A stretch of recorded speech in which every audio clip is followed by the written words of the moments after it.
Bien. Dans cette partie du cours, il s'agira pour nous de mettre en place les VRF et des bonnes interfaces dans les bornes VRF. La configuration des VRF se fera au niveau de PE1 et de PE6, c'est-à-dire les Provider Edge, ceux qui sont ces routeurs qui donnent directement des interfaces côté abonné. Tout de suite, on va commencer par PE1.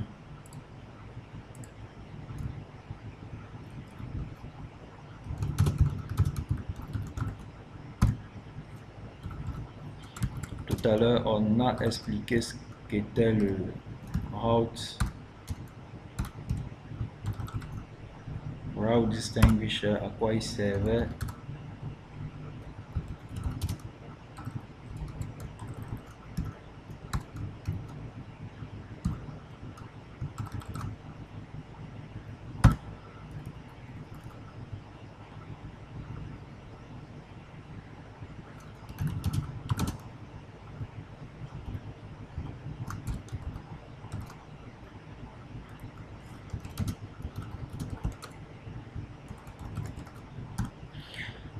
Cette commande nous permet de mettre l'interface Fast Ethernet 01 dans le VRF Douala. Bien entendu, on a l'adresse IP de cette interface qui va sauter dû au fait que l'interface vient de changer de table de routage.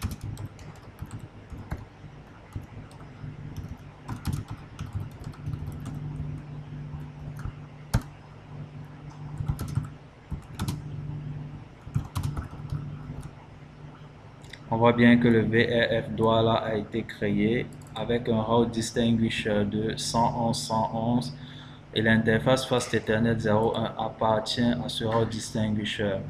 À présent, si on veut vérifier que la commande ping passe d'ici pour là, on ne va plus lancer une requête ping conventionnelle.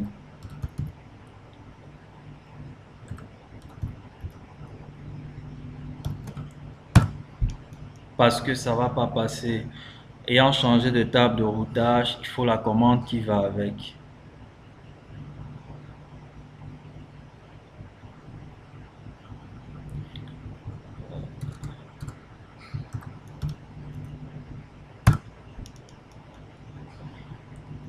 Je, je rectifie l'adresse IP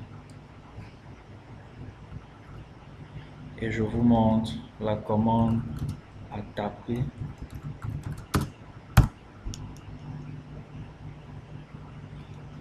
Bien entendu, les requêtes ping réussissent.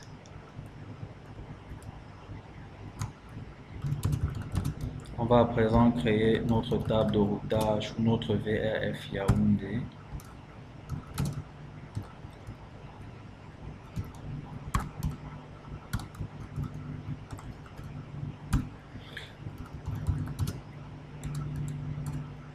Route targets both, très important.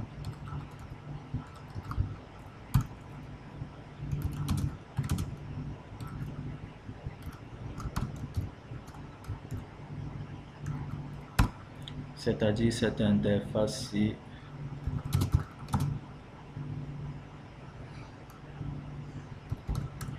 IPVRF forwarding Yaoundé. Bien entendu, l'adresse IP qui va sauter parce que l'interface a changé de table de routage. On la remet. Bien.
VRF Limbe a été créé avec un route distinguisher 333 et l'interface Fast Ethernet 2.0 appartient au VRF Limbe.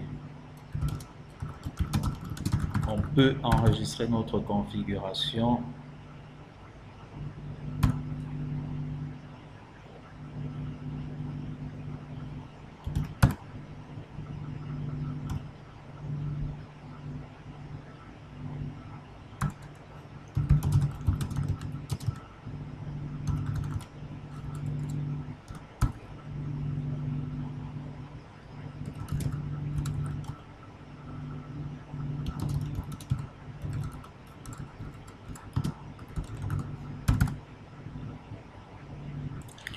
Et aller au niveau de PE6 pour configurer les mêmes VRF et mettre les interfaces appropriées dans les VRF.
Dans cette partie du cours, il était question pour nous de mettre en place les VRF et de mettre en place les bonnes interfaces dans les bons VRF, ce qui vient évidemment d'être fait.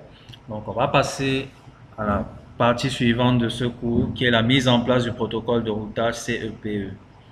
A tout de suite pour la suite de notre cours.